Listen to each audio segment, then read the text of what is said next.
Psalm 100 from the Paleo-Hebrew Scriptures.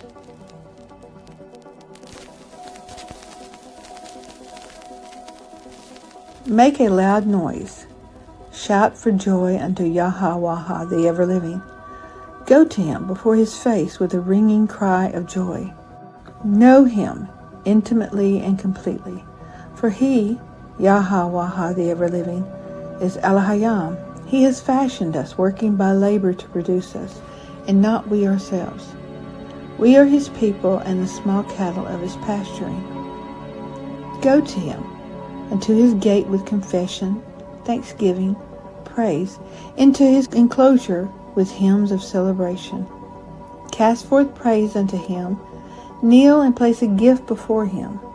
Prosper his name. For Yahweh is beautiful, kind, upright, fair and agreeable. His hasad, desire and mercy, zeal and kindness, endure unto time of long duration. For as far as the eye can see or perceive, to the edge of the horizon and beyond, and his faithfulness circles from age to age perpetually.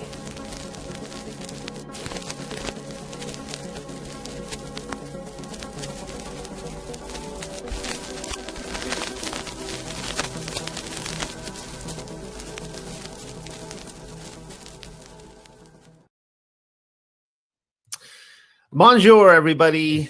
Shalom, ciao. My name is noelhadley, and I am here once again with James Graham. James, you came on. I'm just going to break right into this. So, James, you came on, I don't know, 2 or 3 months ago now. I lost track. I remember where I was. I was in Italy at that time. And you gave one of my, I think, one of the best interviews that I've had here in a while. You did a great job and gave some very good information. What was that called again? Remind me. Yeah, Kiliasm. It's the oldest eschatology of Christian history. There we go. That was the one. Yeah. And so you're back again, and I hope you'll be no stranger here, and you'll come back many times to Would love to. cosmology. So welcome. So good morning to everybody on the Eastern Seaboard. It's about 11 a.m., almost lunchtime. And so we decided to come in and do this kind of sneak attack on everybody, just swoop in. And it's even earlier for those of you on the West Coast. And I don't know if you're watching this live from Hawaii or Anchorage, or I guess a night owl. So, so let's start talking about this. We're going to be talking about the return of the Nephilim. And I love, James, I love your research and your thought process here. And you and I think a lot alike in the sense that you like to go back to the books and see what the ancients had to say about this kind of subject matter. So where are you taking us today? Yeah, it's one of those interesting conversations because, well, you've been around with the conspiracy circles for decades now on YouTube. And one of the hot topics is to return to the Nephilim. And it's always kind of in the future tense of, they're going to come back and all these type of things. But when you step back and you say, okay, but how did the Jews and the Christians kind of see the Nephilim, and did they ever return? Is it just, in the future, or what's going on here? And there's some really interesting thoughts here that I just want to dive into. So I put the return of the Nephilim, 01 AD to 36 AD, and we're going to talk about what that means. But if you can go to the next slide. It is fascinating how I'll go to the next slide as I talk. It is fascinating how for decades that, and still to this day, the mainstream research on anything biblical, they just push it to future tense, right? They want to say the whole Bible was written for us, not for our parents, grandparents, our great grandparents, but it's for us specifically. They were all looking to us, and pick the year, you just keep advancing the year. Now we're going up to like 2030, right? And they completely discredit everything, all the commentary around the time of the Bible that was being written, and say, well, they didn't really know what they were talking about, but we're the special generation. So let's look at it. It's so fascinating because, and last time I was on, I talked about my background with preterism and full preterism and everything. They don't have anything to say. They don't deal with this stuff. They don't deal with the watchers and the the fallen angels in this sense. And so it's kind of this neglected area. But as we'll come to see, this is stuff that the early church did think about. This was not unknown to them, of what demons were, where they came from. And I also, we're going to talk about this a little later. It's a Christian idea that is fulfilled of what is the 70 generations of Enoch. Now, before we get into this, I know everyone kind of had this view that the 70 generations, if you times it by a certain number, it gets close to like the 20th century or something. Do you remember that was kind Yeah, of the thought? it was I can't remember what the number was. it was anywhere from the Nephilim research community, making everything, Mhm. future tense, popularized this. It was anywhere from like the late 1700s to the early 1800s, which is really fascinating because it does tie in Yeah. with mud flood Yeah. timing. So, and I know that I've looked at what you're proposing and also the Mhm. 1800s approach as well. Yeah. And just to say, before we even get there is a possibility of that not being entirely wrong. It's just not connected to the 70 generations. So we'll get into that. But on this slide, it talks about the 70 generations of the Watchers have produced many theories, and we've been talking about that. And we're going to talk about what the 70 generations is really about. And I actually think what it's really about is more powerful because it points to Messiah. And I think that's what makes it so amazing.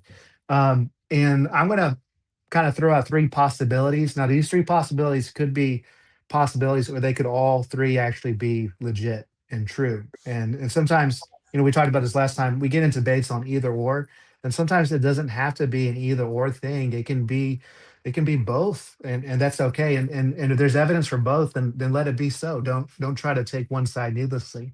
But I think that's one of the glories of extra biblical books as well, that you do see competing theories and you see all this wisdom in these books, and you're like, how could this book have so much wisdom and be so completely wrong? And I think it's because we do come from that mindset a lot. right, And I've tried to make cases with that, with like I think I said this last time, where it's the Sethite versus the sons of God theory, or right, I guess say the Watchers, really, because they both say sons of God, but the Watchers versus the Sethite. And I'm like, well, I'm kind of of the opinion that both are correct. So that's right, and I yeah, agree.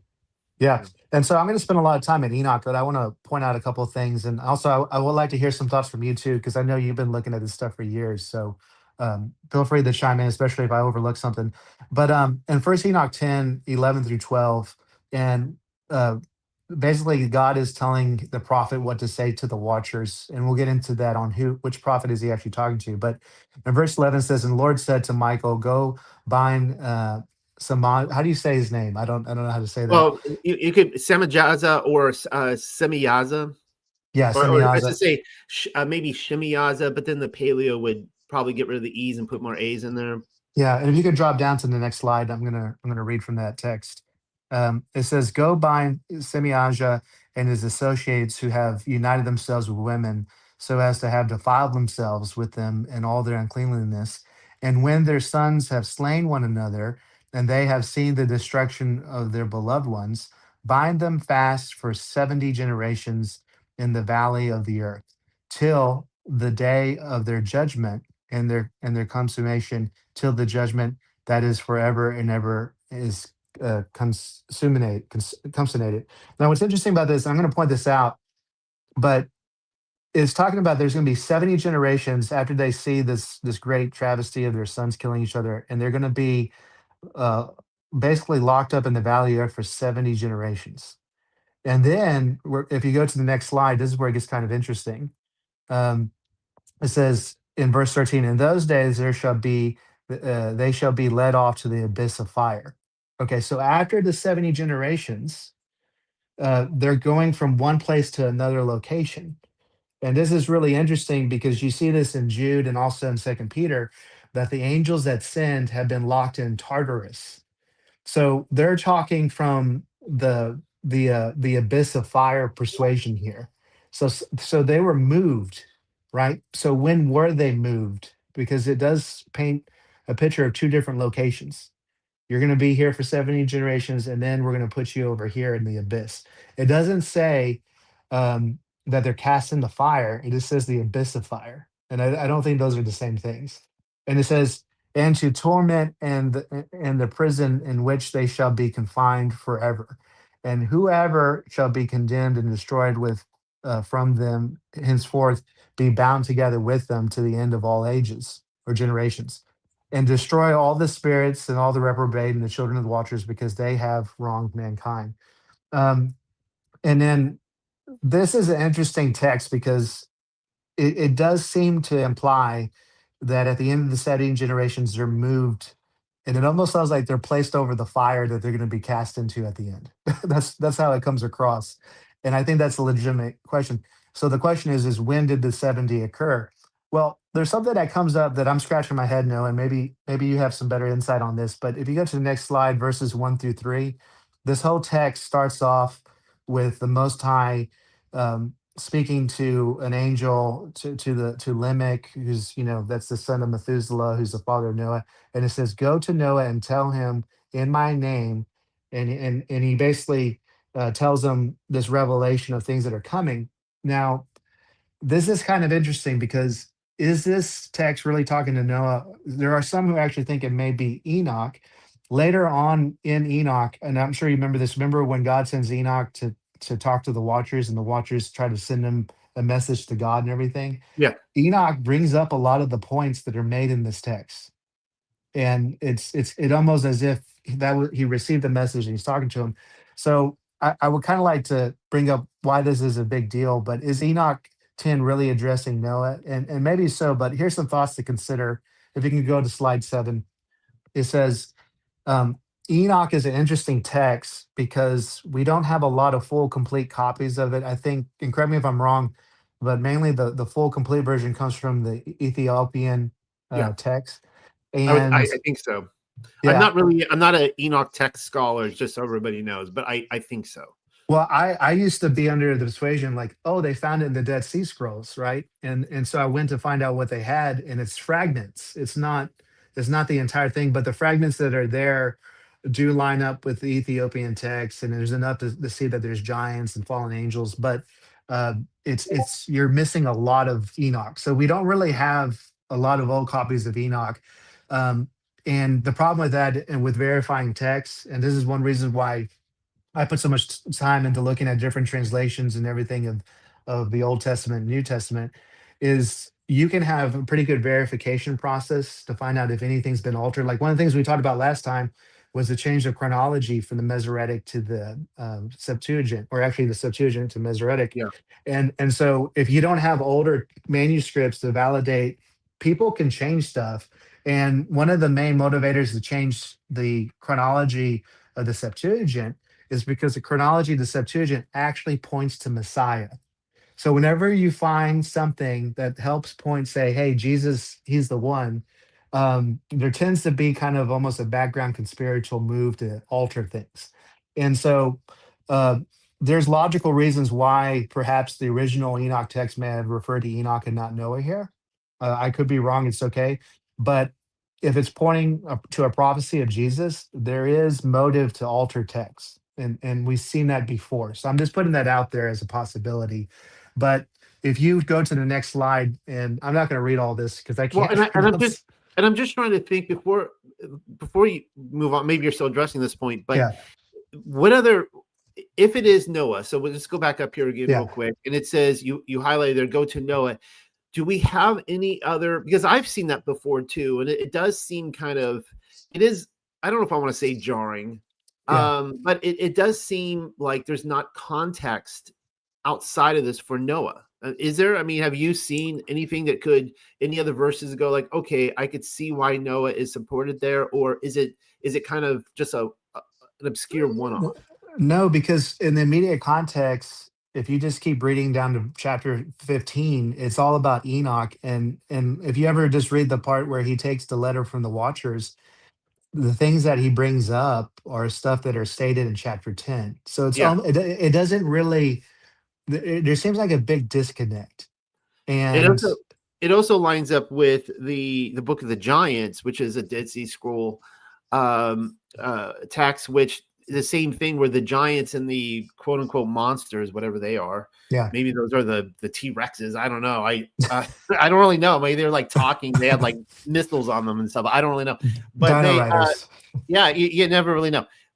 They were all sitting around talking, and they all had these dreams about the flood, which was to come, and they're all concerned about it. And Enoch shows up at the end, and he prophesies this for them too. And at the end of it, it ends with them going like, we could repent and we could stop this, or we like, nah, whatever. We'll just take our chances with it. Right. And so right. this is perhaps a strong argument of if you can go down to slide 8 to where it says the 77 generations from Adam to Jesus, and I don't want to read this because but in the Gospel of Luke in chapter 3 23 to 28, it lists 77 generations. And if you can scroll a little bit to the bottom of the text, because I highlight Adam to Enoch. So this is a total of 77 generations. But from Adam to Enoch, and we see this in the book of Jude, are 7 generations. So if you subtract the 7 generations from the 77, you have 70 generations from Enoch to Jesus. Okay, I think that's a big deal. And I also think that's a good argument to say that Enoch 10 should actually read that this is being said to Enoch and not Noah. And this is where you're connecting to the with Yahshua. There's a conspiracy wherever it involves him. Right. The things seem to kind of mysteriously, get altered. Conveniently, get altered. Just like we saw with the Greek LXX timeline, where they've completely moved it to look like the Messiah shouldn't have even shown up for, I guess maybe like the 1500s, I guess, around then, or AD. Yeah, around that. Yeah, because they move everything from about 1500 years off. So you're right. The Messiah should show up around 1500 AD in our timeline. King Henry VIII is a contender, or Martin Luther, or Christopher Columbus. Maybe they're all contenders. Yeah, or it's satanic, and it was actually the coming of Messiah is actually the release of the devil. So it's an interesting thought. But if you know what, I never made that connection before. That is actually pretty fascinating, because it does line up right around the time that we're looking at. It does. And so it could be very demonic and satanic for the reasons why they changed it deliberately, subtracting a certain number of years. But what's fascinating about this one is that if you take 70 generations from Noah, it lands you after Jesus. I mean, it puts you around maybe the end of the first century. It lands you nowhere. Essentially, it's not. And we don't have that genealogy either. I mean, it ends with Messiah. Ends with Jesus. That's the last one we have. Yeah, there's only 77 generations. And if you want to be part of that genealogy, then you have to be in Messiah. You have to be under his rule. And so that's how you join the genealogy individually. But it ends with Messiah, as you pointed out. So I think this is strong evidence here that there has been tampering with Enoch, but there's little things in there that I think you couldn't hide. Everyone understands the 70 generations. I think Luke understands it. I think Luke, when he wrote this gospel, he was aware of the 70 generations, and he lays out 77. I think that's significant. But I want to talk about something, because we brought this up last time, and this is really, really important to getting things right. But if you go to the next slide, there's this huge word on top that is just really important to know what this is. But if you can scroll down, it's called chronomessianism. And never heard if of you it. read, have you heard of that? Never. I've never heard of it. Yeah, you can Google it, and it's actually a real term in academia. And if you read like the Gospels, especially that focus on his birth, Jesus's birth, everyone seems to be anticipating that the Messiah is about to come. Okay, it's not like they're unaware that this is not the messianic age. They're like, oh, he's about to come. He's about to come, right? Why? Why did they know that? And I put together 5 chronomessianisms that I believe the Jewish people knew about, and that they were actually, this is tied to why they knew that Jesus was about to come, or Yeshua was about to come. And the first one is the book of Daniel, the prophecy of 70-week period, or 70 sets of 7 years, 490 years. And if you start from where Daniel says to start from, it gets you pretty much exactly to the birth of Jesus. So that's one of them. And I believe that one was probably one of the most common ones known from the Jews in that time. Then you have some interesting ones here from Hippolytus of Rome, and I put where you can find this, and this is a copy of the commentary of Daniel from the 2nd century. But the ark, and he actually argues this, Noel. I was like blown away, but he goes like the Ark of the Covenant was combined when you add the dimensions 5.5 cubits, which equals that Messiah is coming at the year 5,500. Did And you he, did you have a did you mention the century of when Hippolytus of Rome was writing? yeah, it's like the 2nd or early 3rd century. So Okay. this is he was definitely a believer of Chiliasm, and he writes it out. In fact, let me just read you a paragraph here because it's fascinating how they think, and they use text that in a way that we just don't think of in the modern And Christian era. and as you pull that up, the reason I asked is because, as people of this channel know, one of my absolute favorite extra biblical books, I love it, is the Gospel of Nicodemus. Hmm. And people say, it was it's a hybrid book that was maybe based on the Acts of Pilate, though. Yeah. The theory is that it was written in Hebrew, like a mainstream scholarly theory that was written in Hebrew for a century. But that's the last chapter of that book.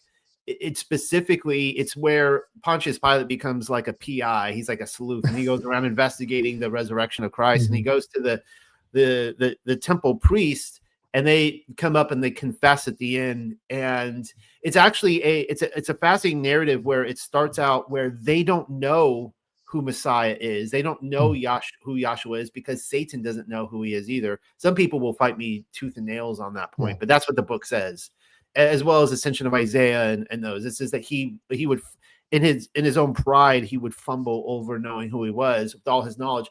But as Satan realizes who he is, then his employees under him realize who he is, and it ends with a confession where they look at the Ark of the Covenant, or they measure the Ark of the Covenant, I should say. Yeah. They measure that, and they say, they figure out the years and everything. They figure out when Messiah was supposed to come, and they declare, indeed, he was Messiah. That's how it ends. And it's shocking. Yeah. It's a shocking ending, in which they had to create an even greater conspiracy to cover up the murder of him, instead of coming out and saying, hey, you know what? We repent. We messed up, Yeah. and they had that choice at that time to do it, and they chose not to. Yeah. In fact, I'll read you this paragraph, but it blew my mind when I was reading this. I read this for the first time about a year ago, and I'm just like, I almost had a fall out of my seat moment. But it says, and this I is love those moments. 4:24-3 in this commentary of Daniel. He says to him, and you shall make an ark. And it talks about he's describing the making of it, and it shall be the length of 2 cubits and a half, and the breadth a cubit, and a height a cubit, the measure of which together makes 5.5 cubits, so that 5,500 years may be demonstrated, in which time the Savior comes from the Virgin, and then he offered the ark, his own body, into the world, gilded with pure gold, inside the Word, outside with the Holy Spirit, so that the truth may be shown and the ark may be manifest. So he saw Jesus' body as an ark. I thought that was really fascinating. And so to him, when you combine the cubits, it's 5.5 cubits. And to him, he understood that to mean 5,500 years. Isn't that fascinating? It is. So but we've lost some basic understanding apparently, because that's not the only time that's mentioned. And then of course you have the cosmic week that we talked about last time, that he comes in the sixth age, just as Adam was made on the sixth day. But that one doesn't give you the exact timing. It gives you the understanding that this is going to happen in this time period, this age. And then there's the book of Enoch, the 70 generations from Enoch to Messiah, when the watchers would be judged. And that's the one that we're going to talk a little bit more about today. And that one is another one. But what's interesting about these, Noel, is that uh, some of these you don't understand them until afterwards, which seems to be pretty clear that the devil had a hard time interpreting scripture because some of it had to happen first for him to get it, just like us. And that seems According to be a common problem. according to the Ascension of Isaiah, that is why Isaiah was sawed in half, because Satan embodied the king of Judea, and he was so infuriated that Isaiah knew who the Messiah was going to be, and he understood it and Satan didn't. So yeah. Yeah. So, which is cool because that lets you know that you're dealing with the super intelligence when you're reading the scriptures, that God is so smart. Um, and he sees all, obviously the future. But, and then we're going to get into this too, is the book of Enoch talks about the 10-week prophecy. And I want to set that up because it's important in talking about the watchers, and it raises a lot of questions. But if you can go to the next slide, I brought this up last time showing how the days of creation correlate to the millenniums. Which was But amazing, by the way. oh, thank you. Thank you. And one of the things that and you introduced me to this because I bought your Millennium Kingdom book several years ago, and you talked about the 10 weeks of Enoch. And I mentioned this in our last podcast, but everyone tries to say they're 700-year periods that equals 7,000 years. And so all this stuff has to fit in that. And it never made any sense to me. So you pointed out it's not about the duration of time, it's about events, things that will happen more than time periods. Well, And so, and one of the things that was helpful in this is understanding the studying the zodiac too. And people assume that each of these different constellations, when we talk about it like a clock, that yeah, that it's just an equal division of 1, 2, 3, 4, 5, 6. But that's not true. These constellations, some are bigger than others, yeah, and so you can't put, you can measure the time. You can look at how much long the sun is in each one of these, but it doesn't. You can't, without being able to look up there and see. You understand what I'm saying? So it's mhm, I think it's the same thing with Enoch's 10 weeks, that it's very much like going through the zodiac, and there might even be a little bit overlapping, but I don't know where the clear cuts are. But yeah, I yeah, do think that some are longer than others. But I pulled my I probably grew gray even more so. I spent a week just every day, I won't say tormented, but it was like a Tom and Jerry, like a Looney Tunes thing where, I was getting bested by math every single time. And I tried with calculators, tried everything, and nothing worked yep, at all. nothing. Although I think it's real interesting that Messiah comes on the 6th week in the 6th age. So there is that alignment, right? But it doesn't else all hold together well, But so what I did is I took the weeks and I lined them up with the cosmic week. So if you can scroll down so they could see the 10 weeks of Enoch. Um, yeah, at the very bottom. Up Yeah, there, right? right there. Yeah. And some millenniums have up to 2 weeks in them. Okay. And like week 2, you have great weakness increases. And then week 2 also goes into millennium 3, where man will be saved, but weakness will return. So that's an overlap week. That week starts in the second age and then it concludes in the third age, right? So it's not an exact thing. But if Yeah. you keep going down, when you hit day 6, Oh, it sorry. talks about a man will be resurrected and the temple will be destroyed. And then you've spent a lot of time talking about this on your channel, and a great apostasy will arise in a corrupt generation. At the end of this week, the first resurrection will take place. So what's that talking about? It's talking about the there's going to be a great apostasy, and then you're going to have the first resurrection. And then what blew me away was that the 10 weeks of Enoch actually talk about the millennial kingdom. And Yep. you pointed this out, and I'll read those because it's exciting. But it says the saints will rule the earth and build civilization. A house will be built for the king, and the kingdom will achieve dominion, and all these type of things. And it's like, wow, that's beautiful. But then afterwards, and we're going to come back to this later because this sets up a stage for the next phases, what we're talking about today. In the 10th week, and I put it in day 8, it says this week begins with the execution of judgment. And I think we need to hold on to that word execution, because you can make a judgment on something, but it doesn't mean the execution day has come. There's a difference between a judgment and execution of following through with that. And then after that, and this is in the book of Enoch, this execution and judgment is specifically on the angels and the watchers. So that's interesting to point out that this happens after the millennial kingdom period. I wanted to also point out too what I found in this. Now, what you'd mentioned, the week of apostasy, said I commented Yeah. on that a lot. almost every single person that every time I was looking at this originally, they all moved that way further in the future, because to them, leading up to whatever date, like, whether it was Constantine or whatever, that was all the good stuff, right? That was, the preservation of the church.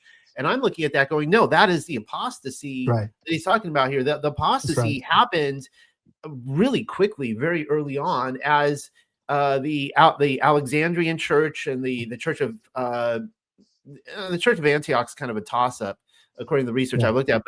But the Alexandrian church and then the Roman church, it started very, very, very quickly as they were pushing away from Yah's righteous ways, starting with the Jew tax and all sorts of things like that. But another thing I found, which I don't know if it was real popular with people, because it seems like, people, the counter research or historical revisionist, whatever society, really likes looking at Arthurian literature, which I do too. I really enjoy it. I spent a lot of time this last summer in Wales mapping places out. I haven't given a presentation on it yet, but I have mapped out all these different places that I think I found the historical Avalon. And when I say that, I wasn't the first person to discover it, but I'm going off of other people's research. But what I found was that, and I've talked about this for a few years, that in Merlin's prophecy, they talk about the red dragon versus the white dragon, and the red dragon represents Arthur and Pendragon, and it would come to an end at the death of Arthur, and then the white dragon would come. The red dragon would eventually return and take out the white dragon, and it says that then the red dragon would trample over the gardens and the places of the white dragon, and we know that lasted 1,000 years.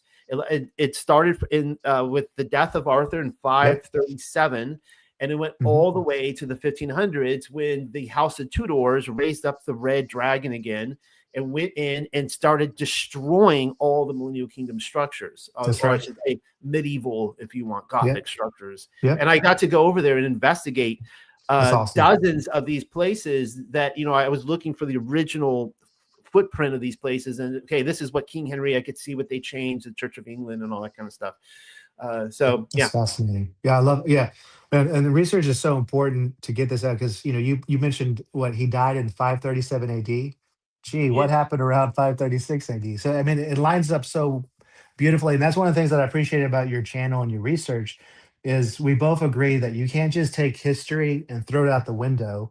Obviously, we live in an age of deception, and you can change the narrative over time periods, but there's things that are in those cultures that did happen. There's a reason why there's passed down, and there's monuments to those. You can't just get rid of that stuff and say it's not there. Right. Quick story. Now, my biggest pet peeve against historical revisionism, I might be saying this live on air for the first time, though I've been telling people privately this for many, many months now, is that historical revisionists love to say that our controllers revised and changed history. They accuse them of this, but then they even do a worse crime. They just throw it all out the window and just make crap up.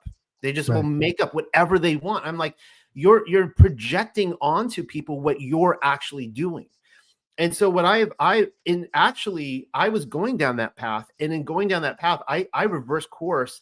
And I'm like, well, if I'm going to advocate the Millennial Kingdom already happened, I'm going to take the hard route and try, and show actual history. And I actually found it fit like a glove. But I'll give you a quick example of things I can't disprove. In England, I spent 3 months there going around and talking to people in pubs, right? Like going and talking to real people. And you're finding there that the historical narrative is that the Anglo-Saxons came over in the 500s, which is what I've been advocating, and they attacked the Welsh people. The Welsh people are the original people there, and they pushed them up into Wales, and the Anglo-Saxons took over the rest. Well, the Anglo-Saxons were only around for 500 years, and then the Normans came over. They're actually the French, and they claim that every single cathedral, castle, everything that is there was built by the Normans, which is kind of interesting. They say the Anglo-Saxons contributed nothing. And the Normans to this day have yet to be conquered. They are still the ruling class. It's actually a line of French kings that rule over Britain, according to their genealogy. But I couldn't disprove it. I went around looking. I could see the Anglo-Saxon structures. I could see the Normans. I could see that, that the Welsh language, and they still speak Welsh to this day. And history is it's easy. It's one thing to take the easy route and just say, I'm just going to throw it all out and make up whatever crap I want. Right.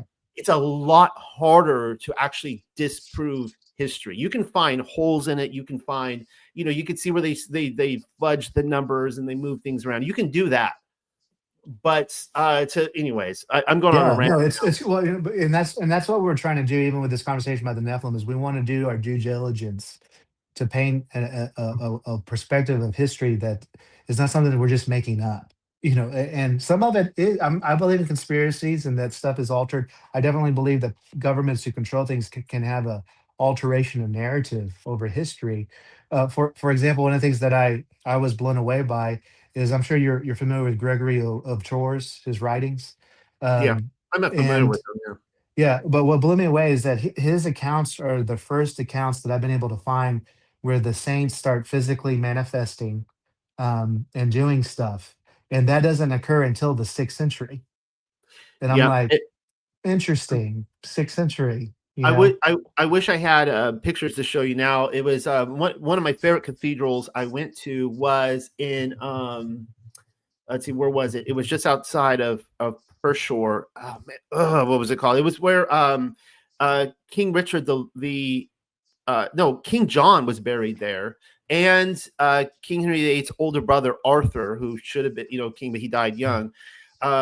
It escapes me now, but it was this amazing cathedral that I went back to several times, and I would just sit there for like 2 hours, and I would just like look up, and it was like a Where's Waldo painting every time you see something new, right? I can't believe I just said Where's Waldo was a painting, like it's an art, like a masterpiece, Not even close. some people like Picasso and Degas, but I'm really into Where's Waldo. That's my dig. But top and, good. yeah, and it's right. They should just turn Where's Waldo into a museum. But anyways, the ceiling, it was phenomenal because it shows you it shows you the angels up there looking down at you.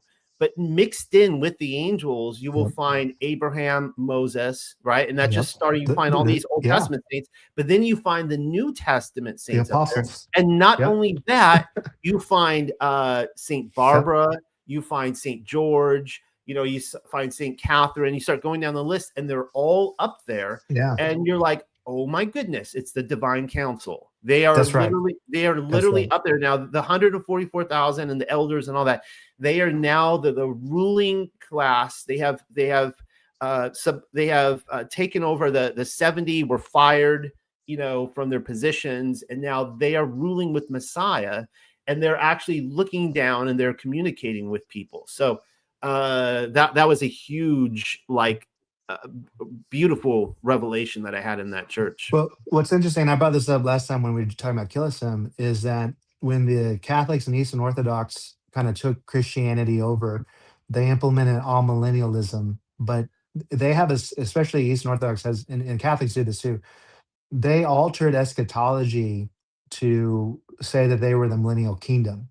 And one of the doctrines that started to shift, and this is how they would explain and justify the paintings that you saw, is that the millennial reign started at the cross and resurrection of Christ. And so they would say that the saints started entering the council at the cross of Christ. The problem is you have the stoning of Stephen, you have the murder or the killing of James the Apostle. There's no early church writings that says that, hey, yeah, they're up there now. There's none. There's none. That all points to around 500 AD, when they understood that the first resurrection would occur, which lines up with the 10 weeks of Enoch and everything like that. So the artwork there actually lines up with Killism also, and not an altered eschatology of all millennialism. And I would say more so because some of those paintings, they have crowns. The saints have crowns when they're up there, which is not supposed to happen at the cross of Christ. that even the basic reading of Revelations lets you know that happens later. So why in the world are you just trying to be, hopeful in the future, or does that represent an actual divine order that's present when that was built and painted? And I tend to.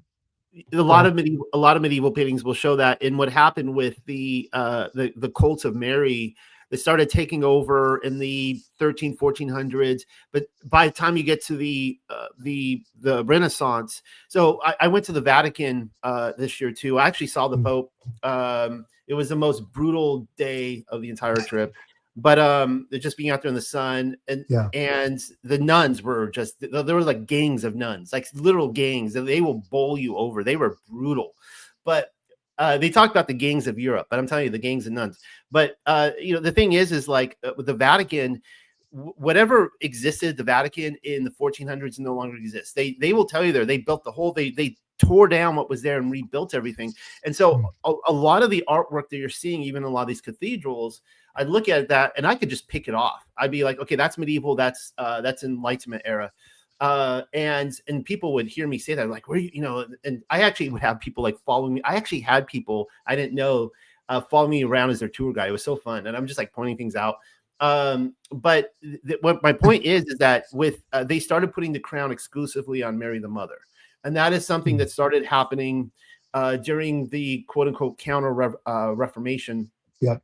With the Catholic Church, and but in the Middle Ages, they were putting crowns on the others as well, and you do see that. Yes, and so, and I think that's so fascinating, and we're going to get into this a little later on. But I love this sidetrack here. This is great information. But the paintings do show a reality that we seem to have lost an understanding of in Christendom today. Not just the saints, but also what was locked up during that time period. And we're going to get into that. But I want to get back to the Nephilim for a moment. And so we're talking about the 70 generations. So from Enoch to Adam is 70 generations. No, Enoch to Jesus, or Yeshua, is 70 generations. And it's tied to the judgment of the watchers, where they're going to be moved from the valley of the earth to the abyss over the fire. And so if you can go to the next slide here is Revelations. In Revelations 12, I've heard all sorts of stuff. Michael Heiser points out that this is probably dealing with constellations that line up when Jesus was born, and probably so. But it's very clear, and we'll look at a fragment of Papias. And just to throw, not to cut you off, but just to point that out, is that Draco does take up, I think, of the third of the zodiac. So if you follow Draco, so anyways, not to just go at what Heiser was saying there. Yeah, it's really fascinating. Well, but what seems to be indicating in Revelations 12, whether you just have a basic read of it, you don't know anything about prophecy, it's pretty clear that the birth is causing a war in heaven. And so what we tend to not think about, that the early church thought about, and we'll see this in a fragment of Papias in a moment, is that when Messiah was being born, there was a war going on. Like, there was stuff going on in heaven that we know nothing about. And apparently, it talks about 1/3 of the angels or the stars being cast onto the earth. And it goes into some interesting points here. But it says, if you look at verse 6 there at the very end, it says, "And the woman fled into the wilderness, where she has a place prepared by God, in which she is to be nourished for 1,260 days." Now, of course, the 70 ADists will always try to take this to Jerusalem, but that's 3.5 years. What was about 3.5 years? It was the ministry of Yeshua and the Messiah. And so I think there's a strong likelihood that this is not talking about 70 AD. This is talking about the ministry of Messiah that led up to the crucifixion that this timeline is talking about. I still don't know, and I still don't know where I stand on that, whether he had a ministry of a heifer or a ministry of a lamb, which would be a year, right? A heifer would be 3 years. A heifer would be 1 year. And who I don't know, butcher his name now that I'm live. Whatever. It's yes. That one, whatever. There's been individuals who really push for the 1 year, but anyways, yeah, go ahead. So this is the years of Yahshua's ministry. Here is what you're saying, right? From his baptism to the cross, I would say it's 1,260 days. And so this is a wartime that's going on, and things are heated. And we can see that, especially when you understand that and you go back and read the Gospels, it's pretty obvious. But if you go to the next slide, which is Revelations 12:7, and it says, "And the dragon and his angels fought back, but he was defeated, and there was no longer any place for them in heaven. And if you skip down, talks about he was thrown down, who accuses them day and night, and they have conquered him by the blood of the Lamb. So the cross, when he died and rose, this was a defeat of the battle here. Yeah, and you have the angels falling down, being cast down out of heaven with the devil, forced to stay on the earth at this point. They're no longer allowed to go up there. Which in Job you see, Hasatan seems to be able to go between the council in heaven and on earth.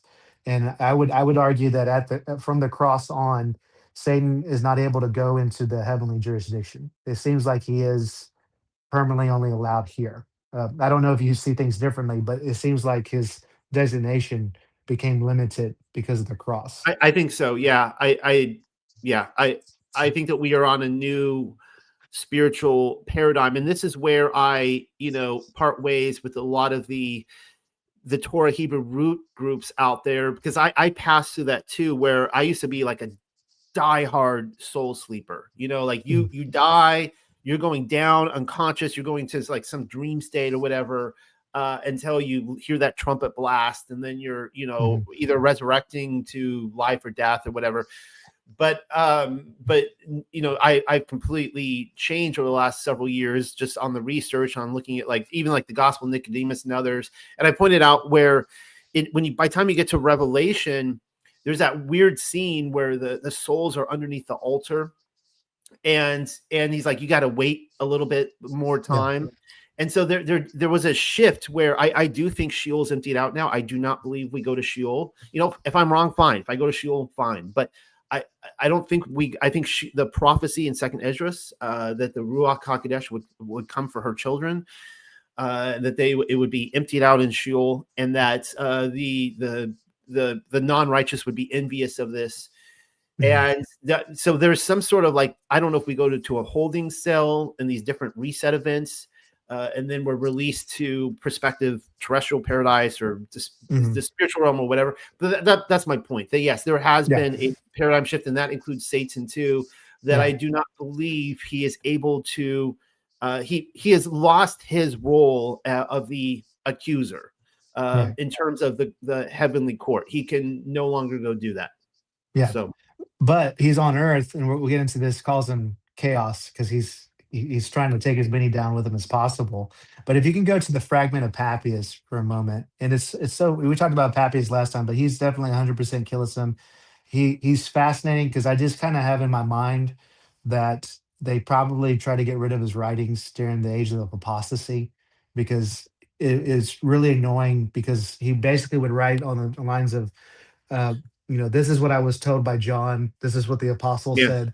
And everything he's saying does not go with the Roman church. So I can see them wanting to get rid of it.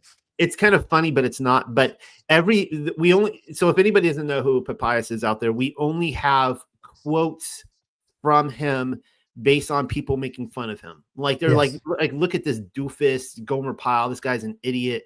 And they're mocking this guy. They admit that he was a direct disciple of John. Yeah. He sat at his feet, he learned, and he wrote a 5-volume book on the sayings of Yahshua and his disciples. He went around interviewing the disciples and their children. He knew Andrew's daughters, and he went around and every time I read his quotes that they're making fun of, I'm like, this is awesome. He is the most incredible things, and they're mocking him for it.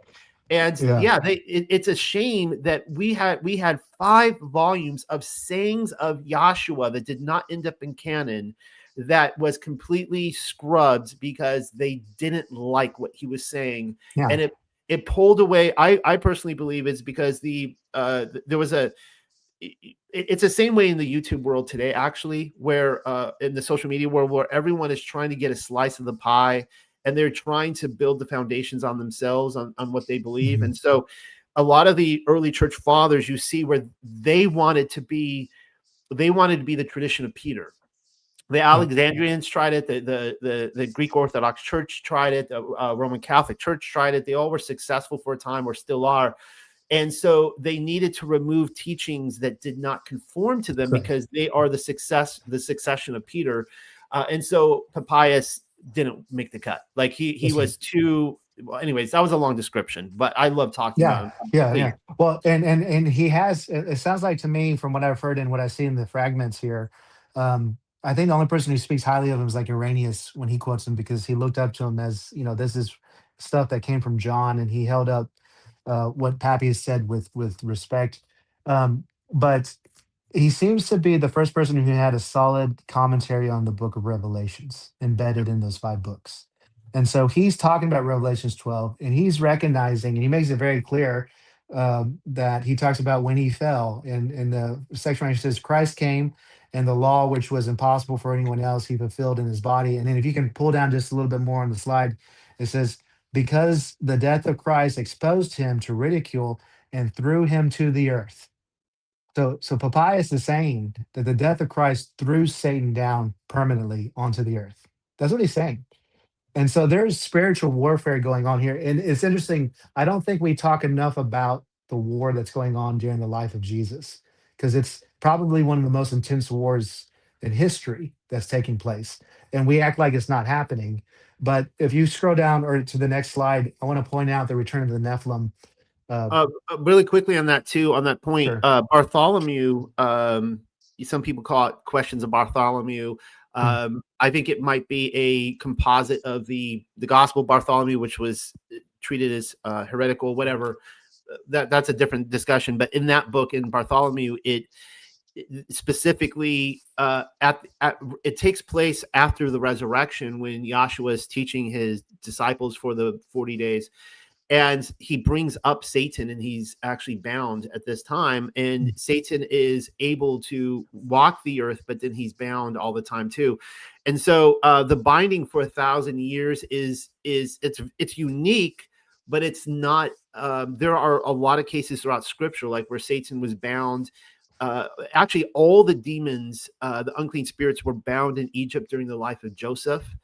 According to some texts, I think Satan was bound for a time during the Exodus, and so we see occasions like that. And so when he was cast down to the earth, that was part of his binding. And I know that the 70 AD millennial kingdom people are going to run with that, but I point out that there is a difference from him being thrown into the abyss for 1,000 years versus being able to wander the earth. Exactly. But anyways, I'm just going up your point that, his place in heaven was done at that point, as far as I'm concerned. But I'm glad you brought up that point, because I always get frustrated when they say, well, he was bound at the cross, and that's what it's talking about in Revelations 20. No, in Revelations 20, it says he is cast into the abyss. Okay, the abyss language is Sheol, Tartarus, Hades. This is not him running around on the earth limited. This is him locked up. Okay, and that is, it's pretty clear. And so I appreciate you bringing up those points, because they're different. They're not the same thing. The binding, his limitation, and him being locked up in the abyss are two different things. And I appreciate you pointing that out. So if you can go to the next slide, I want to point out the return of the Nephilim, 01 AD to 36 AD.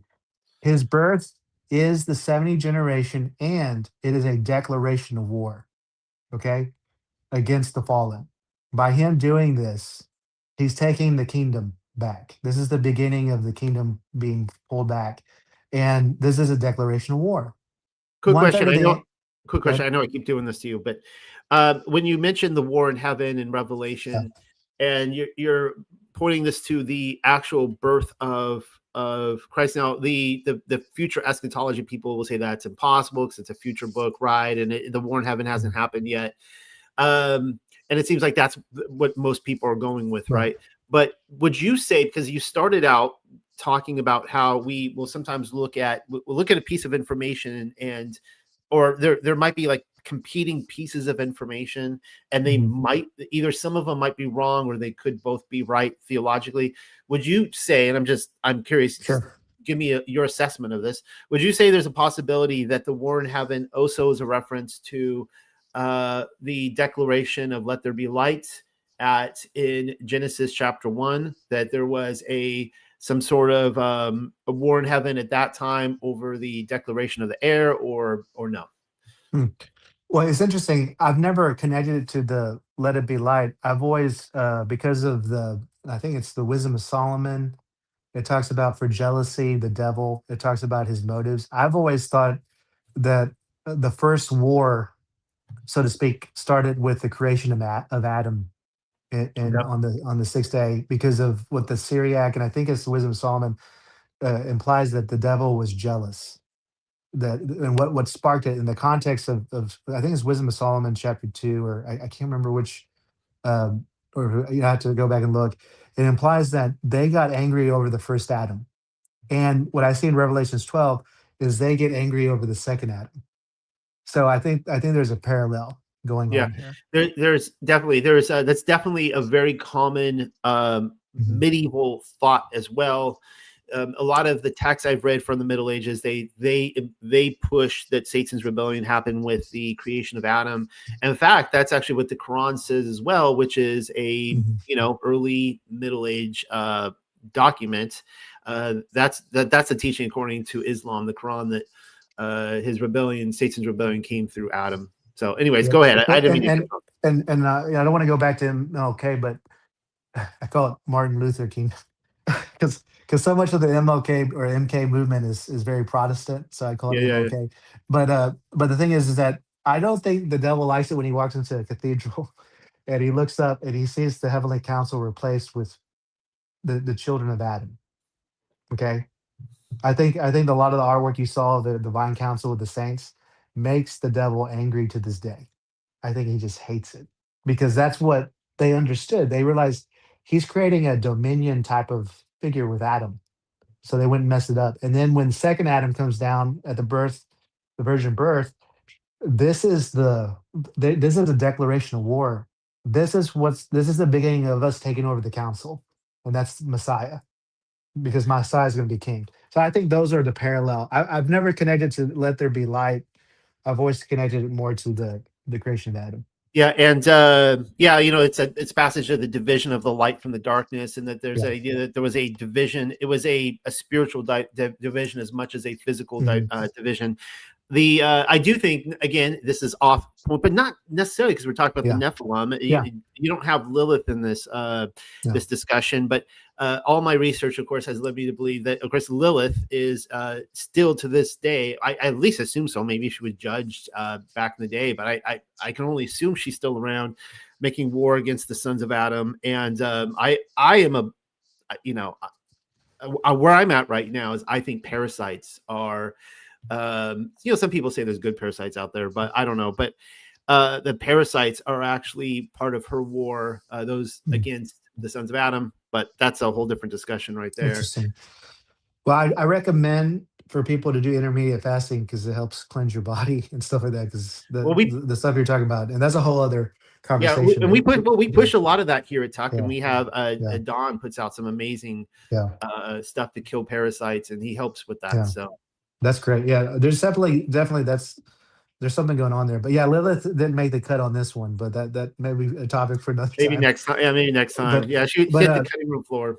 Yeah, yeah. But if we keep looking at one third of the angels fall at the birth of Jesus. Now, this is important. The demons, Nephilim spirits organize under this war. I think it's very likely, though their dads are locked up in Tartarus at this, or at this time they're in the Valley of the Dead. This doesn't they don't get switched over to Tartarus until the cross. But I do think the fallen angels coming down, there is an organization occurring with the demons. And I think that's what Yeshua meant when he refers to a kingdom divided within itself, the kingdom of Satan. Why would Satan cast out, a demon?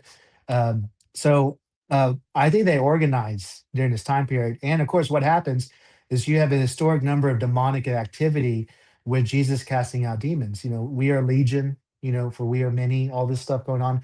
Uh, I have reinterpreted the demon narrative of Jesus' ministry because a lot of those locations also parallel to the book of Joshua when he comes into the land to take over and fight the giants.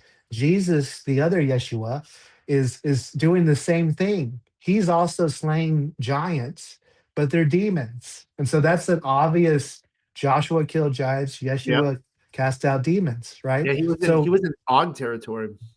yeah, he was in demonic territory and all this kind of stuff. So he's fighting giants.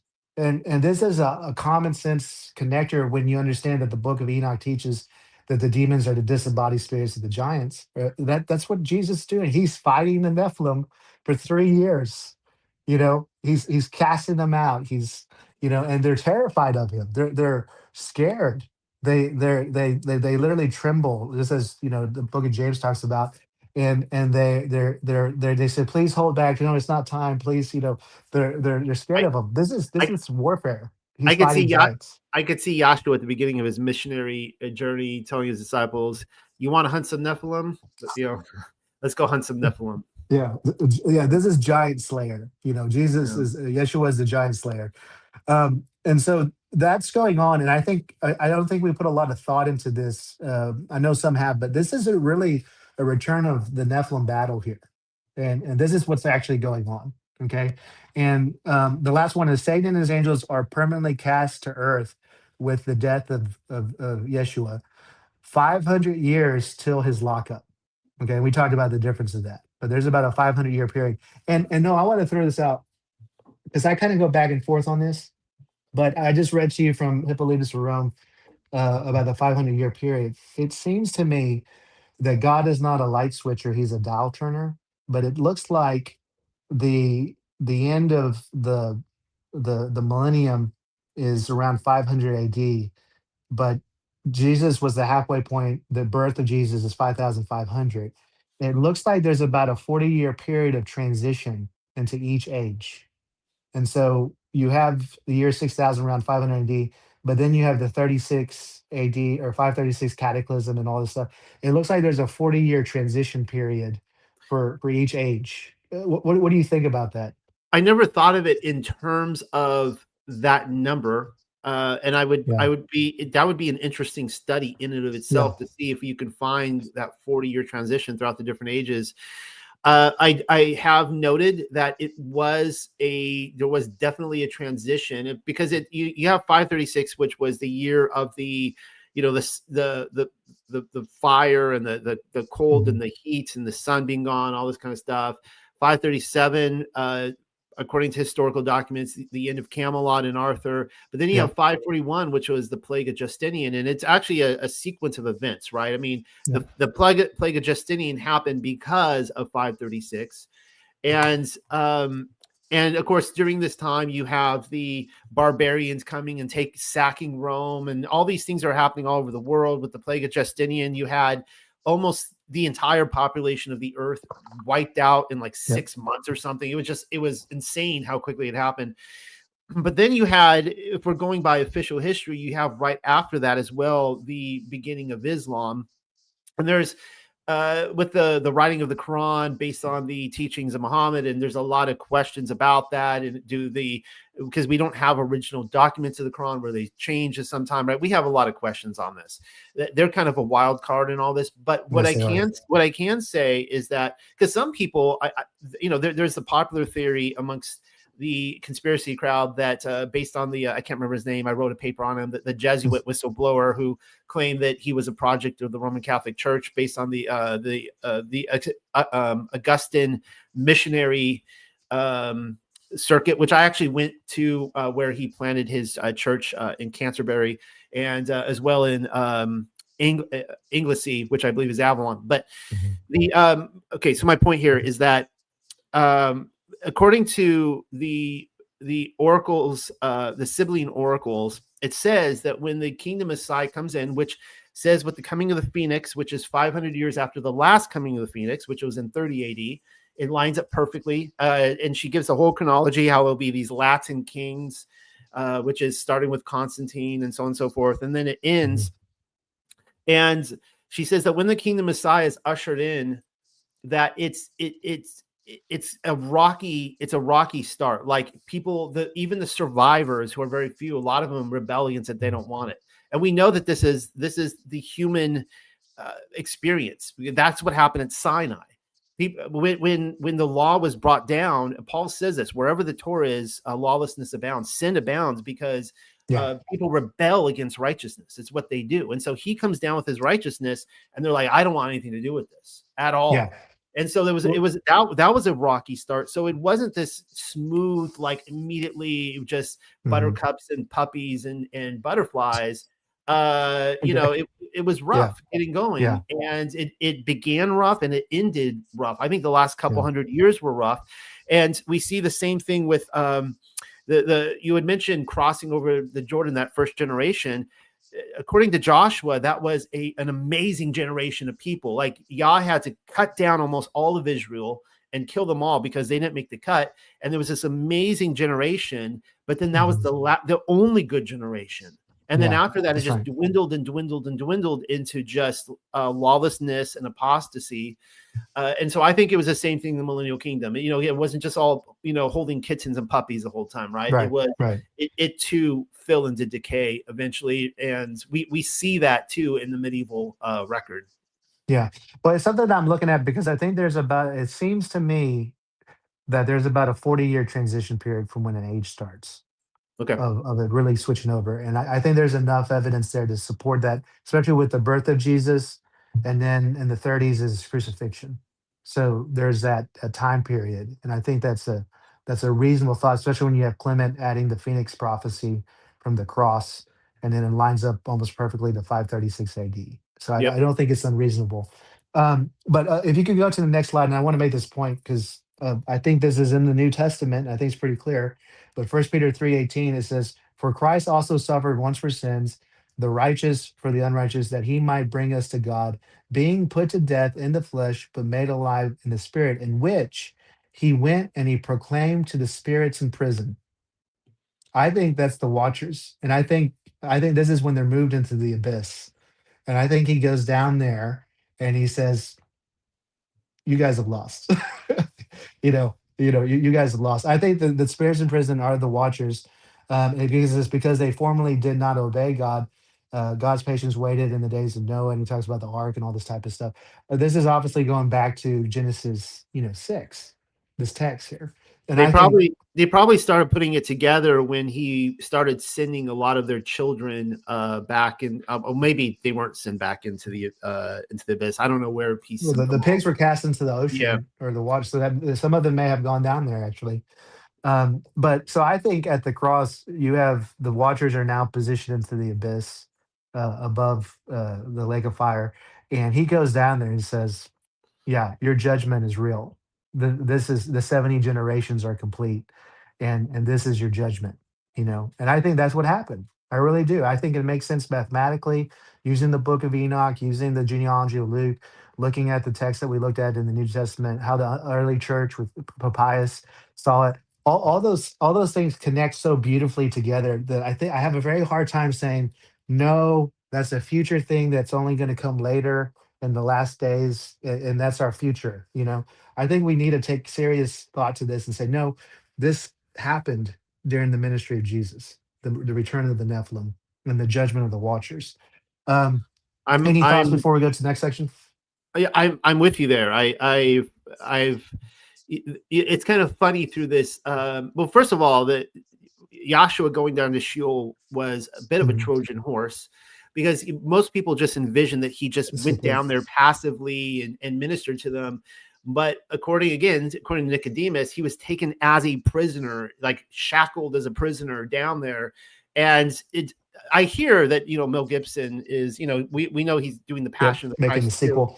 Yeah, he says that it's actually going to be a two-parter now. It's going to be a two-part movie event. It's going to be like a 4 to 5 hour, total thing. And he says it's like this psychedelic sci-fi movie. And I think I know where he's going with it.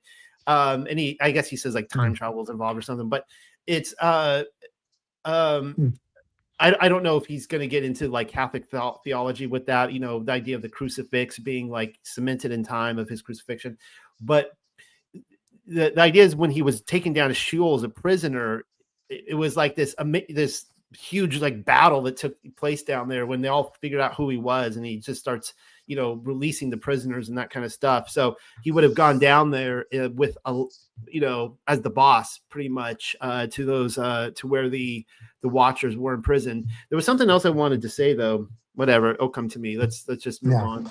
So I want to go to the next one, and this is the Antichrist and the Titans. Now, here's the thing: I never knew about this stuff that I'm about to show you until I started studying Killism. But this stuff shows up, and at a later date, if you'd have me back, I would like to talk about my hypothesis of the Antichrist and the origin of Islam. I think there's some. Let's just put that on the calendar. No, we'll bring you back for that. We talked about this when I last July or so. We were on the phone. We had like a 2-hour conversation where you just talked to me about the Antichrist and Islam. Well, and you mentioned how we don't have an original Quran, and there's a lot of missing pieces of history when it comes to Islam.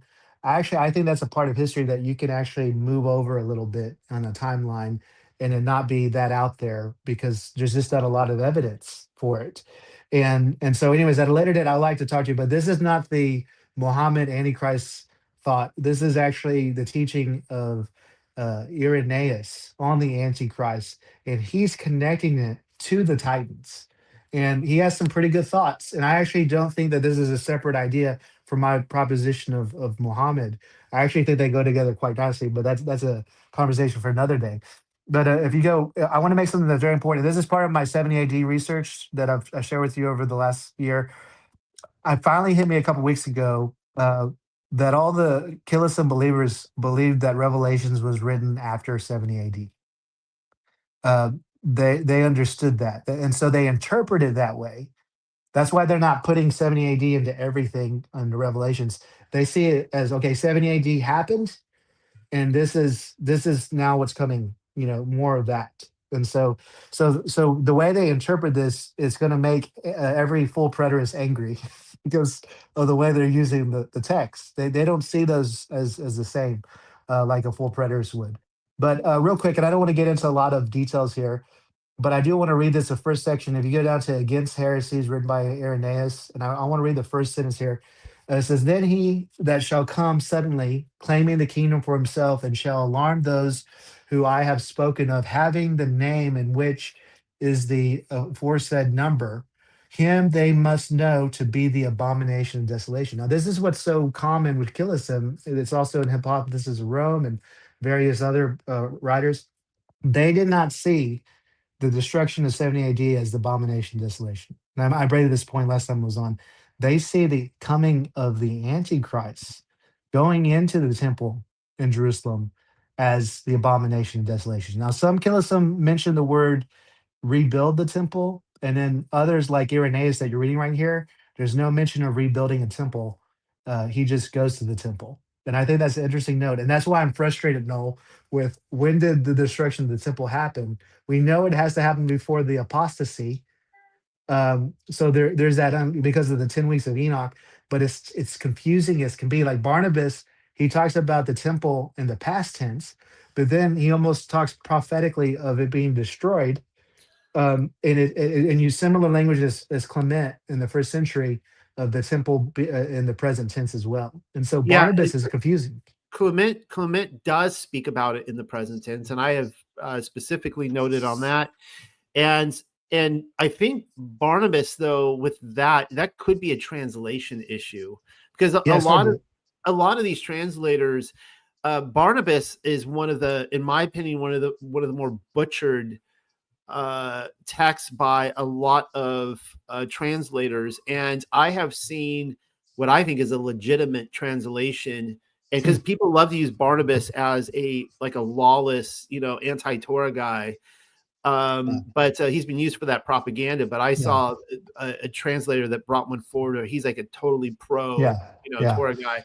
So they can switch around little tiny words here and there based on maybe the translator was like, he really thought it was written post temple. Well, the early church really believed that Barnabas wrote that, and they also believed he died before 70 AD.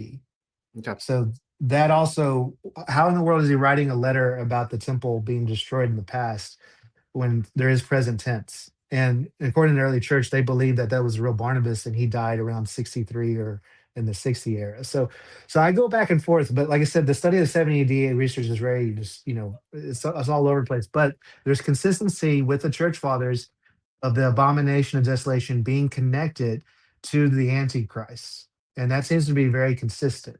And so if you go down, I don't want to read all this, but it says, and Jeremiah has signified not only his sudden approach, but also the tribe which he, referring to the Antichrist, shall come from the tribe of Dan.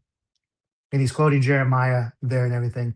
And Irenaeus is not the only one who believes that the Antichrist will come from Dan.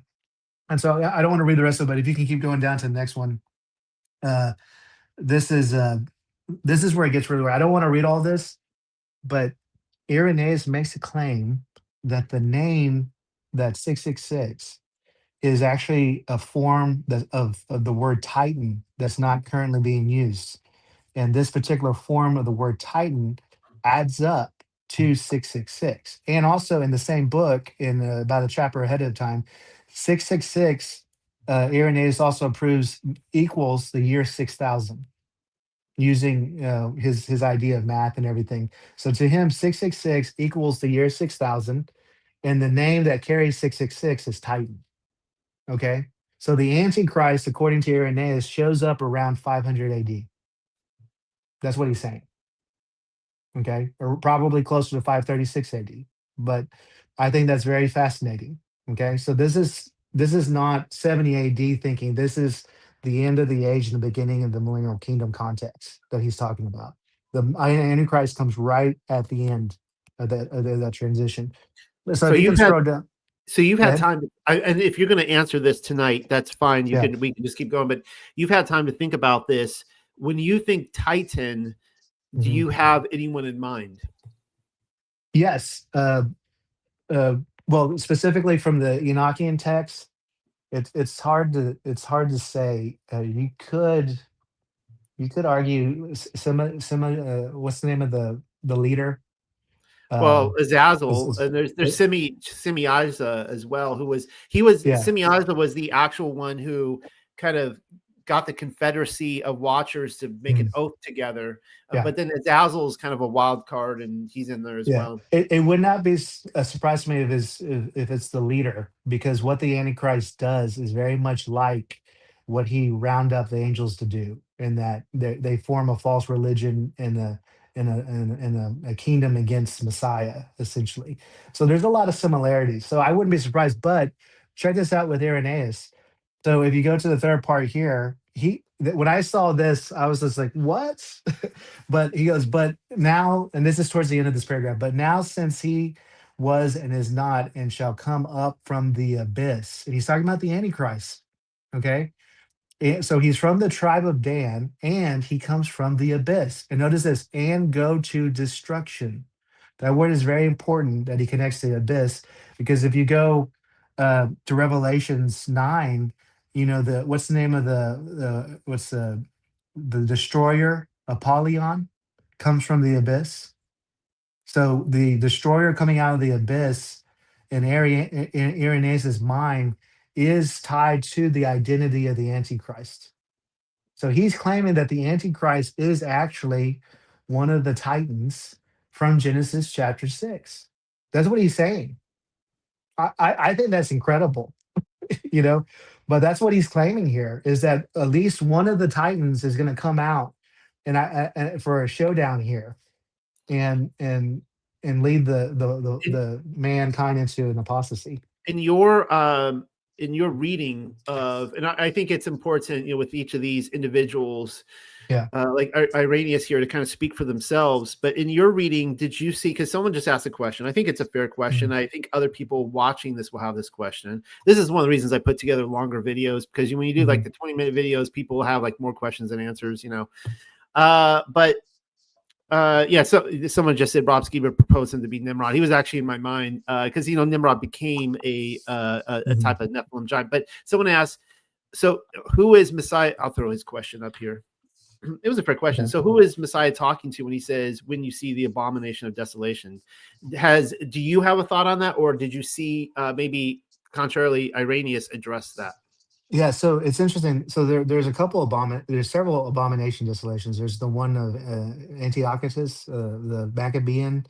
That's considered to be an abomination desolation. How the temple was destroyed in 70 AD, some people had said that that is an abomination desolation. No one really makes that claim until much later in writings. Until that later claim, I think it's either Eusebius or um, I can't remember. There's maybe Jerome or Augustine may have done it. I can't remember. But one of them were the first ones to connect the destruction of the temple to abomination desolation. Until the Roman Church, the only time that I can find that they talk about the abomination desolation is the Antichrist in reference to the end of the age, which is the beginning of the millennial kingdom. And that's one of the things that's so puzzling to me is that if you come from a preterist persuasion, then the abomination of desolation has to be the destruction of the temple. But you could argue for either a plurality of abomination and desolations or Yeah, I, radically changing how we see that text. I actually enjoy what a lot of people don't enjoy this, but I actually really enjoy you going through the thinking process and trying to figure this out. That's the fun part, right? Where you're like, you know Yeah, what, I don't have all the answers here. yeah, And for you, because for some people, like the way I find a lot of people function is that like if they don't have it all, if someone doesn't hand them the package where it's all put yeah. together, like that whatever, I'm not accepting this. But so you're really struggling through Josephus right now, like what to do with Josephus. Because he gives this documentation of this Uh-huh. event in the War of the Jews, and nobody seems to be talking about this for a few hundred years, as you pointed out, right? And then it's just there, and it's very well documented. And you're pointing out that it seems like the temple was still there according to what some of the stuff you've read Yeah, after when it should have been it's a destroyed. mixed bag. But I Yeah. wanted to point out, according to Josephus, all that, just throwing that out there first, is that, and this is what the preterists will pick up, is that the abomination of desolation was happened with the Flavians. So what happened was is that they Hmm. came up and they declared themselves to be. There was actually, it was at the temple in Jerusalem, amazingly, that there was a dual Caesarship declared at the same time, father and son, which had never happened before. So they were both active Caesars at the same time. And he basically he lit up the grill there, and they had a barbecue, probably threw a Hmm. pig on. Yeah. And then what happened is that he did not have the intention of destroying the temple at that time, or if he did, he didn't announce it. He was being deceptive, but basically they did not accept him as their Messiah. So he left, and then when he came back, that was it. They'll point out that's when Messiah said, "When you see that happen, get Yeah. out." And then he came back, and it was over. When once he came back, nobody could escape, and they were all killed Yeah. off. But there's that, and then one other thing I want to point out too, because I find all of the different information on this fascinating, is that Yeah. I do see a very popular first century belief, and it's noted in Ascension of Isaiah, that the Antichrist is what's called Nero Rediview, if I'm pronouncing that correctly. The idea Mhm. that Nero would come back as the Antichrist. I don't know if you encounter that much, Yeah. but that, Yeah. I've thought of that myself when I was in the preterist idea trying to look at this stuff. I can't remember which church father that said that some think it was Nero. But there is that text in Revelations that says that he will come back, meaning that the Antichrist in the end of the age may have been kind of a resurrected Nero, possibility. Um, it's also this is kind of a tough one for me because like I said, and we mentioned in the last one, full preterists use Josephus as an additional book to the Bible. So it's whatever he says, it has to be true. And Philo says some similar things. You have Tackius and all this kind of stuff. But the church fathers just don't see 70 AD as a big deal. And that's what I keep coming to. So maybe just like we see in the Old Testament is kind of a typology of things to come. Maybe 70 AD, or when the temple was destroyed, was kind of dealing with the Jews, but it was also a template of what's going to happen again at the end of the age. And then I was blown away by other church fathers. I think I have it. Yeah, it's the commentary of the Apocalypse from this saint. I forget his name. Saint Victorinus. And he believes that the devil's going to redo the Antichrist when he's released after the millennial reign again. So you have things repeat. Yeah. There's circular type of thing. Well, just one thing, because the next time you come on, you're going to present on what you said you were going to, on Islam and that kind of stuff, and you have some really interesting information on it.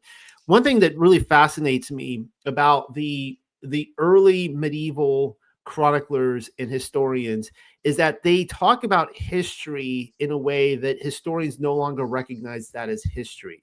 And they'll point out, well, they didn't really know, they weren't looking at the right text and they didn't really know what they're talking about. I'm like, oh, come on. I think it's one of the ways we're catching where history has changed. And Emperor Diocletian, I'm just going to throw him out there. He was the one that created the biggest brutal massacre of Christianity, killed a lot of saints. He was the one that St. George actually slew. He actually killed him. And so when we see all the artwork of St. George slaying the dragon, the earliest text we have is that he's actually he was a reptilian slayer. Diocletian had the serpent from the abyss within him, and he went and slew him. And so my thought on this is, I've pointed out many times that Nimrod, that I have a theory that nobody called Nimrod in his lifetime. It is a exclusive biblical name for him. That he actually went by another name or multiple. He probably had multiple names. A lot of these rulers did. Moses had like 12 names. We just know him as Moses, but people knew him as many different things according to Jasher. That makes sense. And so that nobody knew him as either, Nero or Shemiyaza or whoever. He had just a name of a ruler, and that was part of the deception. He's not coming back saying, I'm Shemiyaza or I'm Azazel or whatever. Right. Different names. Yeah. I mean, those are not off the table to me, because I do see things happening over and over and over again. There's a repeating cycle of things. So like I said, when it comes to abomination and desolation, is there just one? Is there more? The rebuilding of the temple and the Antichrist sitting in the rebuilt temple. Like I said, Irenaeus doesn't even talk about the rebuilding of the temple. He just says he's going to go to the temple.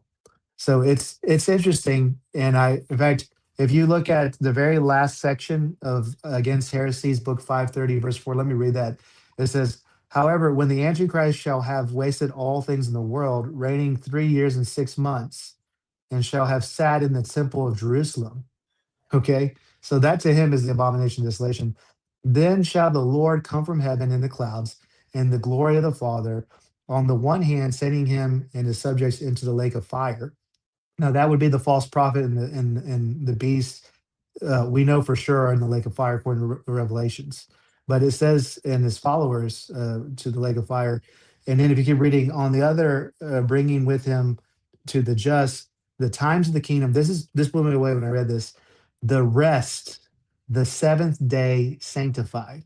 Now here's a lot of things. When scholars don't understand Irenaeus' Chiliasm beliefs, they don't know what he's talking about. When he says the seventh day sanctified, he's talking about the seventh age, the millennial reign. That's what he's talking about. And this is the beginning of the millennial reign, is what he's saying. When the millennial reign begins, when this is defeated and Messiah comes. And that's how he connects it all. Something I'm going to throw out there for you to think about. The next time we get together, maybe you can, maybe you'll have more thoughts on this, is because you're trying to figure out this temple. Like, where was this temple? And I know we all are, right? Was the temple destroyed in 70 AD? But then where did the next temple get built? We know that Hadrian came in and he rebuilt Jerusalem and put the Temple of Venus in there, all this kind of stuff. We could actually see the foundations of it there to this day. But what are your thoughts on, and you don't have to answer this now, but I'm just going to throw this out there, the Dome of the Rock being an actual temple. Here's something just quickly point out for everybody. I wrote a paper on this like 6 years ago where, I specifically said that the original temple, the Temple of Solomon, was not built on Fort, Hadrian there, that's a Roman fort. And that's actually a piece of evidence that Josephus says. He says all of Jerusalem was leveled, the very foundations of the temple, except for Fort Hadrian. Yeah, I read that paper. And we see that. Now, the thing is, though, is that what's unique about the Dome of the Rock is that it is unlike any other Islamic structure on the earth. There's just nothing to match it. I know we do have the temple of Baal that people point out in Lebanon. That's something to think about. However, the Knights Templar referred to it as the Temple of Solomon. We see it on all their logos. Was the Dome of the Rock originally, and it's circular too, just like perhaps the tabernacle in the wilderness. Was it a type of temple that was built? And that's something we've been looking at a lot here, trying to figure that out. I don't have answers for it. Like I said, we'll do this on a future day. I'm convinced that the false prophet, the Antichrist, is actually Muhammad. He becomes Muhammad over time. I'm convinced of that. So I'm looking forward to that. So what you're bringing up with the Dome and Rock, it never says the temple gets destroyed, whatever they built. That's right. Maybe that's, and if that is true, that's another piece of evidence in support that the Antichrist is Muhammad. He was the first coming of the prophet. The Templar went and took it over from apparently Islam, right? But if Islam built, I don't believe Islam built that at all. It is a mystery. Not to mention that we actually have they have like the same sort of architecture we see there with the Antiquitac, with the hexagonal and octagonal shape, like structures. Well, historians don't even know it's there. That, like, you'll go look and they're like, we don't even know what this was used for. And we'll talk more about this later. Is I don't believe that the Antichrist and what he did is the same as Islam. I believe it became Islam. Okay. So that's you know what I'm saying? So I don't believe Muslims built this and that, I think that that grew out of the original narrative. And you say that all the time in history. Things that grow out of movements. Know how this goes here. So you have more notes. I'm going to just kind of try to shut up and let you get through these. So we can make. But no, I love talking to you. And but if you go to that, what does this mean section? And it says Irenaeus teaches the Antichrist will be from the tribe of Dan. Now I want to point out something. We're going to go to this, but Dan, correct me if I'm wrong. It means judgment, to be a judge, which is significant and will come up later. But if you go to Jeremiah 8:16-17, you see the origin of the Antichrist coming from Dan. And then you have Genesis 49:17, where it says that the tribe of Dan will be as serpents. So that's not a good correlation to have. But that concept comes from there. His name will be Titan. Dan was the first tribe when they were the tribe that didn't accept their land inheritance either. And they got up and moved. Yeah, they fell and died, and they moved to Mount Hermon. Yep, to our territory. Yep. Yeah, and anyway, so Titan spelling equals 666. His origin is from the abyss, where we know the Watchers are. You have Apollyon Destroyer. After the 3.5 years, Jesus returns, and the seventh age begins, the Sabbath. This could be seen as the return of the Watchers, and I think that's a reasonable thought, actually, to consider. And I just never hear people talk about this, but I think if there was one part of history that was covered up, Noel, that you could have some revisionist thought, is if the Antichrist really did show up towards the end, right with the 536 cataclysm, it makes sense that could be lost and forgotten because you have a cataclysm. And so history, the most likely time for history to be shooken up and readjusted is with a cataclysm. So I think the story of the Antichrist is one of those things that could be easily covered up with that time period. I believe so. Yeah. Especially when you consider that, like, what we know of 536, the shocking part about this and the plague of Justinian is that we know, we can see scientifically, we can see the residue all over the earth that had happened. And yet there's only like one guy who talks about it, like one guy. And it's like, how in the world does that? There should have been thousands of documents of people looking out their window and talking about this. And so clearly there was something that happened in that time where, information was lost or it was covered up or whatever, what have you. Well, I don't want to get into this, but if you look at the early mosque of Islam, they don't point to Mecca. They point to another location. But I'll bring that up for another time. And, save it. Yeah. Anyways, if you go to the next slide here in Enoch, talking about the tribe of Dan, it's fascinating. This is in the book of Enoch. It says, and I went off and sat down in the waters of Dan, in the land of Dan, to the southwest of Hermon, and I read the petition till I fell asleep. The petition is what the Watchers gave him to give to God. So the origin of Dan is actually judgment, and in the book of Enoch, judgment of the watchers is the context of the term Dan. Isn't that interesting?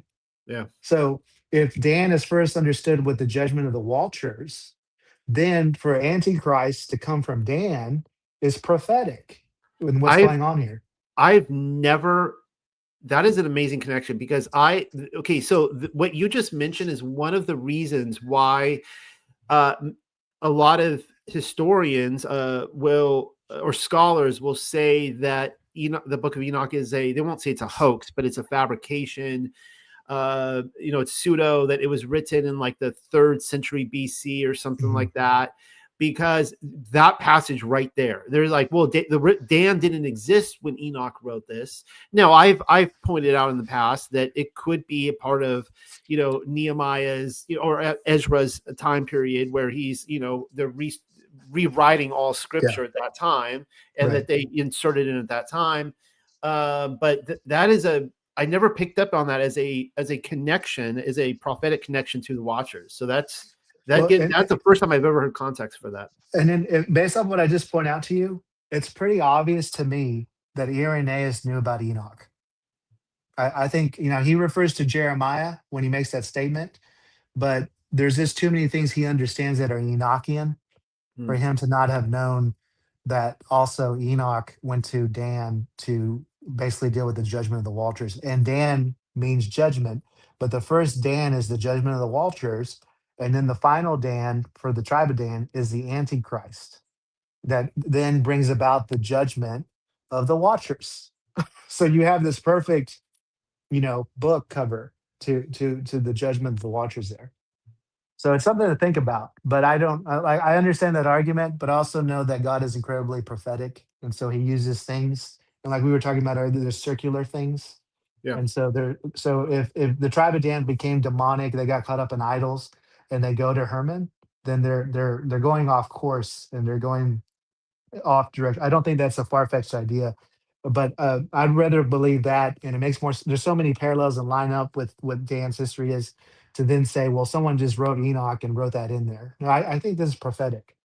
I think what we just read is a prophecy of the Antichrist in the tribe of Dan. Dan was always a problem, even in some of the Aramaic Targum and some of those texts. It talks about how Dan they had strange worship in the wilderness, and they couldn't see. Some of them couldn't see like the glory of Yah and the cloud and all that kind of stuff. Like they had all sorts of problems from the very Yep. beginning. Well, let me give out to my final section here, and this one I think this one's more of a discussion because this one is hard to discern, but it's the final return of the Nephilim and the Watchers. And if you could go to the painting right underneath it, this is fascinating. So before things got started, I asked Noel. I said, "No, when you went in the cathedrals in Europe, did you see a lot of paintings of Satan bound?" And the answer And was yes. yeah. And this one right here is from it's a cathedral in Santa Caterina, and it's in Italy. I don't know exactly where, but it's part of the arch of one of the doors there, and I've gone online to see multiple angles of it and stuff. But It's a look at pretty this cool one. picture.